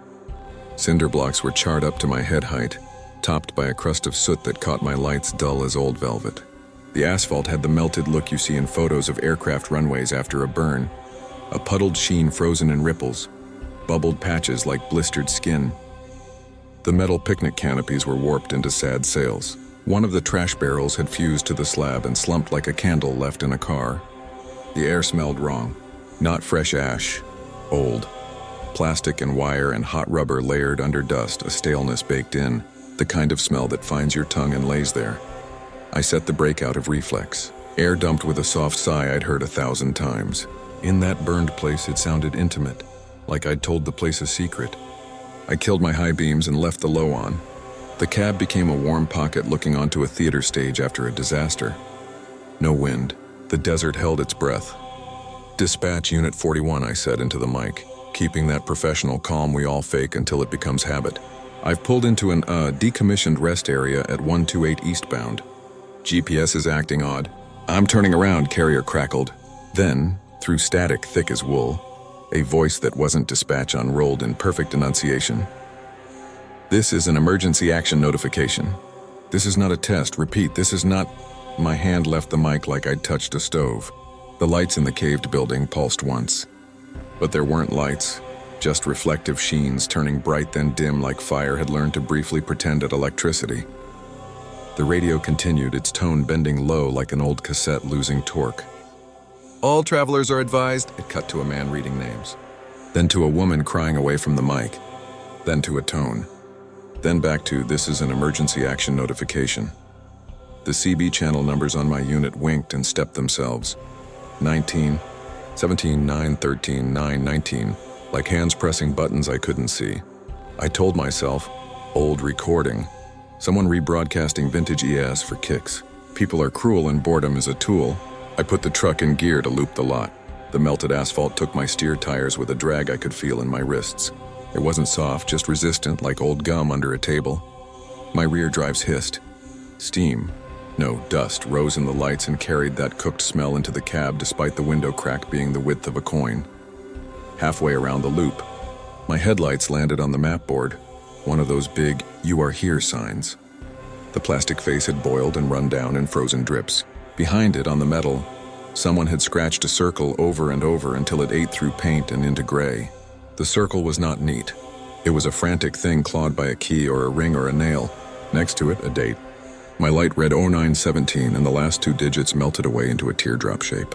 The board creaked once like sun had just hit it, even though the night was complete. Unit 41. Dispatch this time. The real one. Comm clipped. "We lost you on the tracker for a minute." "You pulled off where?" Exit by 128, I said, hearing the stutter as if the place had coached my mouth. "Rest area, burned, I'm turning out." "Negative on any exit at 128, they said. "State shows no facilities between 124 and 133. Do you need assistance?" My trailer pinged as if something hot was cooling in it. That's a sound I know too well. Reefer boxes don't ping like that unless metal's changing temperature fast. The temp readout stayed steady at 36. The air in the cab grew warmer and wrong, like the heater had changed from air to breath. The emergency action voice bled into my speakers again, not through CB now, but through the dash radio that wasn't on. The old baritone came through with a reassuring cadence that made my skin pebble. "Please remain in your vehicles. Do not exit. Do not smoke. Do not approach the building. Help is on the way." My foot found the throttle to pull me through the last curve of the loop. The wheel fought me with a slow, syrupy feedback. The melted asphalt had remembered being liquid, and it wasn't letting go easy. When I pointed back toward the ramp, something flickered in the building where the restroom entrances were. Light. Then shadow across the doorway, moving at a human pace. Not loping, not skittering. Human. The kind of pace you get when a person's saving calm for the last minute. "Highway patrol, eastbound at 128. I keyed. "Anyone on that mile?" I heard my own breath come back to me in the speaker half a second late, a tiny tape delay that a person might not catch unless they've been alone with static more miles than good sense allows.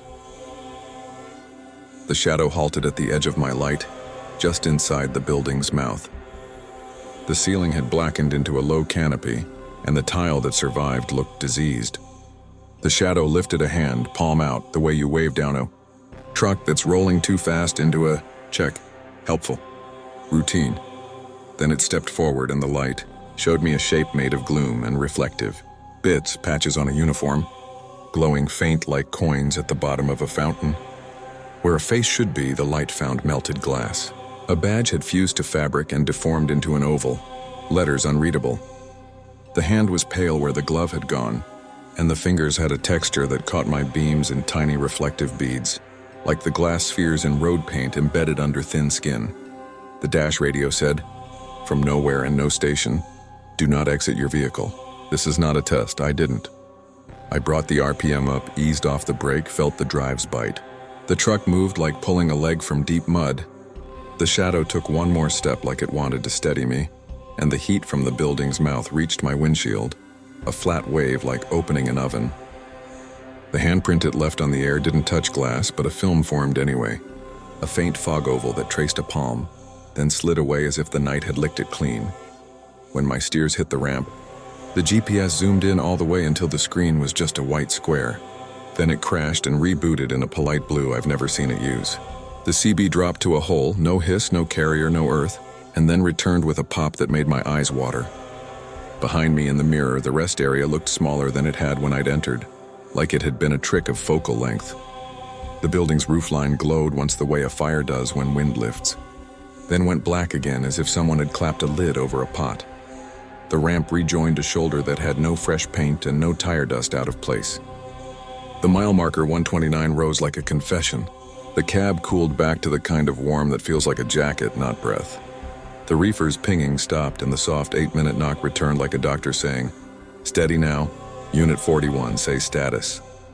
Dispatch again. "Tight now." "Back on the main," I said. "Rolling." "All good." The lie was paperwork smooth. My hands had printed the wheel hard enough to leave crescents I could feel later. I did the rest of the miles like a man threading a needle in a moving bus. Small motions, no wasted thought. When I fueled at 133, the station's fluorescence made my windshield ugly. A single streak ran across the lower passenger side where the wipers don't quite catch. It had an amber cast like nicotine. I rubbed at it with a microfiber until my shoulder ached. It lightened. It didn't go. Next morning, with daylight flattening the desert into a polite postcard, I checked the GPS history.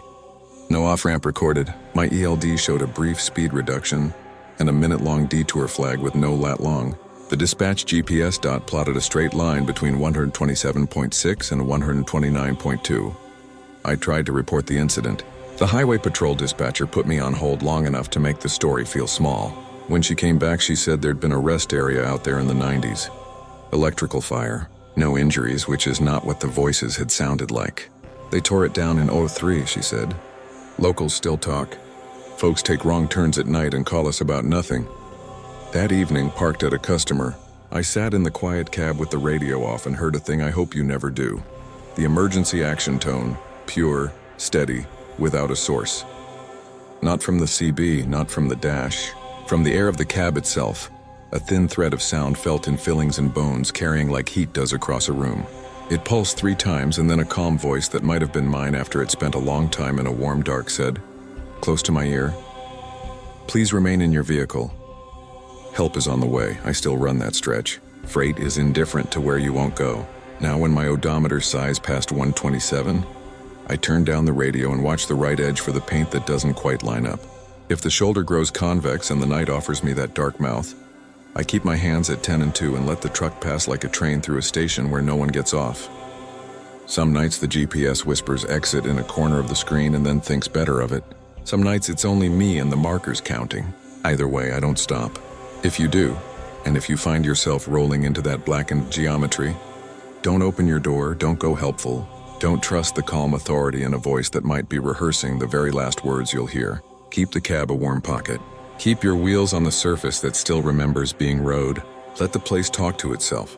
That amber streak on my glass, service guys call it a scratch and say it'll buff. It doesn't. I've cleaned it with everything shy of a razor.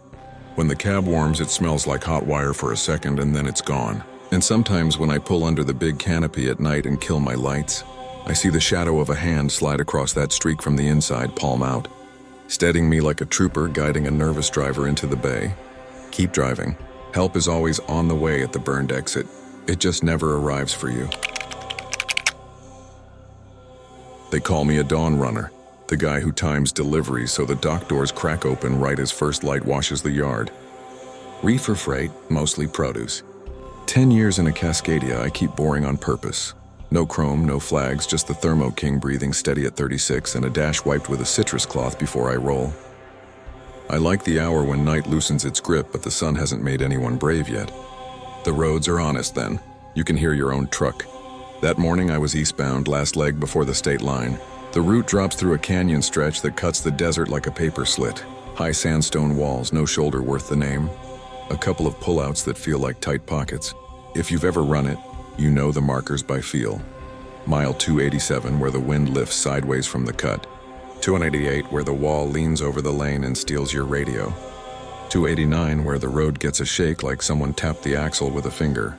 My logbook had me right on time. Outside temp read 41 and creeping up a degree with each mile.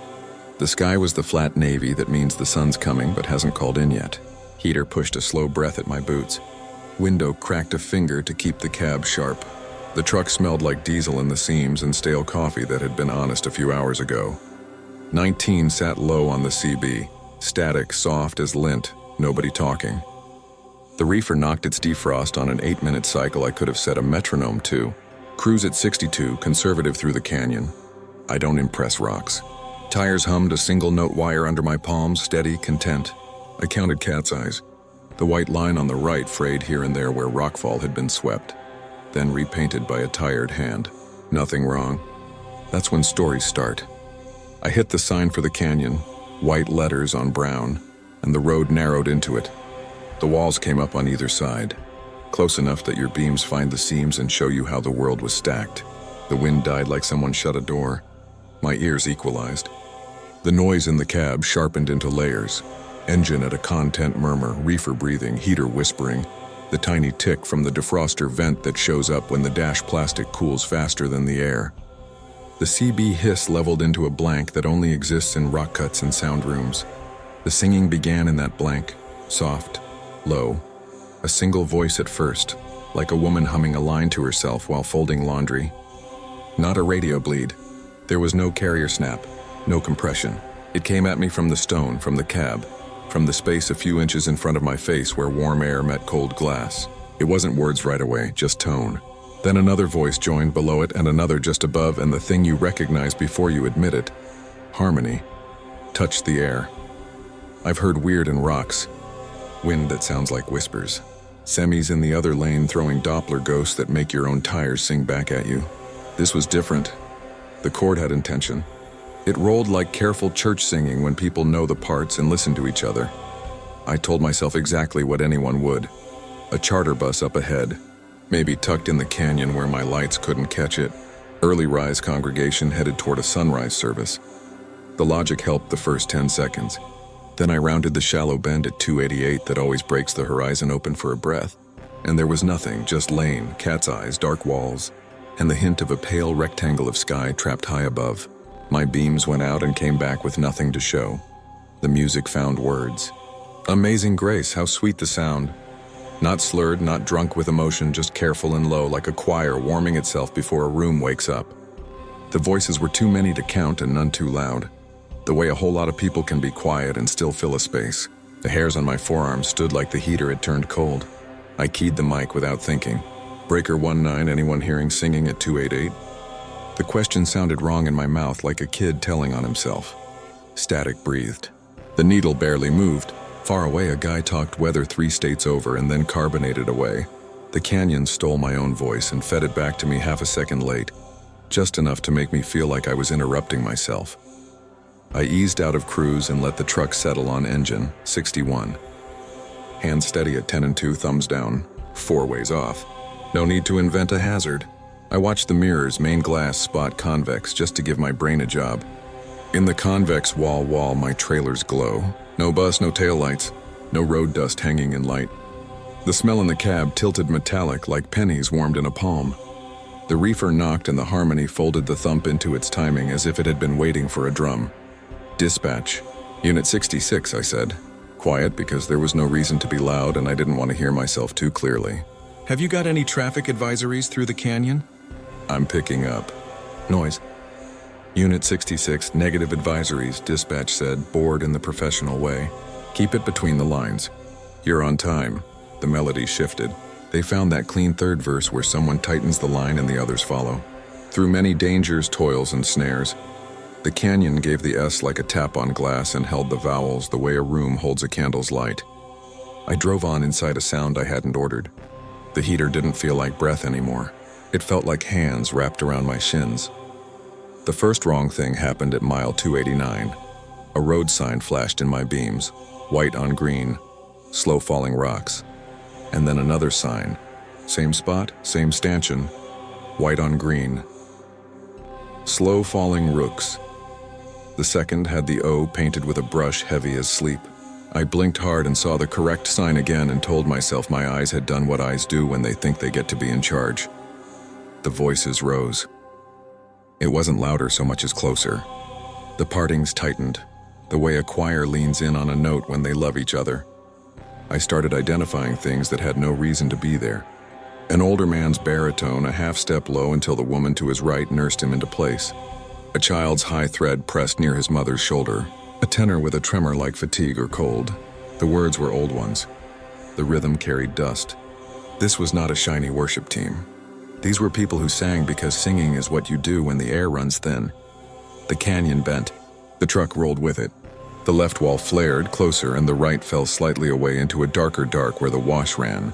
My steers hummed over a thin seam in the asphalt and the wheel transmitted it like a physician's stethoscope. I breathed in through my nose to slow myself down and got the smell of wet wool from a coat that wasn't in my cab. A note drifted through the harmony then. A low, mechanical pulse under the singing, steady, almost friendly. My brain supplied it a shape before I wanted it. A diesel generator at idle. The kind buses carry to run air and heat and lights in the dark. Right after it came a tiny metallic clatter, a spoon hitting a thermos lid. Small life noises that freight drivers know because we live in machines. The pullout at 28912 slid by, a right-hand wedge of asphalt with a sign that says, "Emergency stop only." I've never seen anyone use it. My hands made the choice they were trained to make. I kept the wheel straight. They hit the word grace a third time, and something about the way the high voices took it made my chest press hard against the belt. The note trembled not from fear, from the intake on a breath that tastes like smoke. At the far end of the bend, where a ravine slices in like a second throat, the walls widen enough to trick your eyes into thinking you've escaped. The night thinned there. Dawn sketched a low gray slit above the cut. My headlights reached farther and found, out away from the lane in a pocket of black earth, a shape that shouldn't have been visible and couldn't be mistaken. The rounded shoulder of a van, 30-passenger church style, nose down in the wash, driver's side against the wall. Not bright, not solid, a lighter dark against dark, as if my lights could wake the memory of paint. The windows showed night inside them, but the silhouette of those little rectangular panes landed in my eyes as clear as if I'd been handed a brochure. There were letters shadowed faint on the side in 2 lines. The top line made a sweep that could have been first. The second line held a long word that could have been missionary or Pentecostal if you gave it permission. The singing didn't stop when I saw it. The singing didn't note the truck. It just kept careful like it had practice. My mouth went dry in that sudden way where your tongue peels from your teeth. I didn't brake. You don't brake on a downhill curve in a canyon when your eyes are full of wrong. You keep the line and you let weight pull you through. The music moved. Not the source, the sound. It slid from ahead of me to beside me, matched my speed, and then stacked itself. A trick only rooms and rock cuts can do. The sopranos felt to my left shoulder. The altos settled behind the dash like a lap weight. The baritones climbed the glass. The tenor with the tremor. He stood right by my door glass, just behind my ear. We've no less days to sing God's praise. The reefer thumped and the tenors swallowed it like a drum again. Respectful. Practiced. I passed the faint van and the space it occupied returned to dark scrub. A drift of dust lifted there with no wind and rolled across the lane like someone had shaken a tablecloth. In the mirror, for a half second, the canyon returned a light that wasn't mine. The warm sodium yellow old buses throw when someone opens a door in the morning. It winked and went. Unit 66 status, dispatch said, too loud now. I flinched and the wheel followed a hair right. I corrected. The canyon didn't notice. Still rolling, I said, and my voice belonged to my training. 290. No issues. The lie came out smooth as the pen stroke I'd use later to make it true. The singing thinned the way fog does when sun thinks about it. Voices peeled away one by one like people making room for a latecomer. The low generator hum vanished first. The child's line slid into a held breath and didn't return.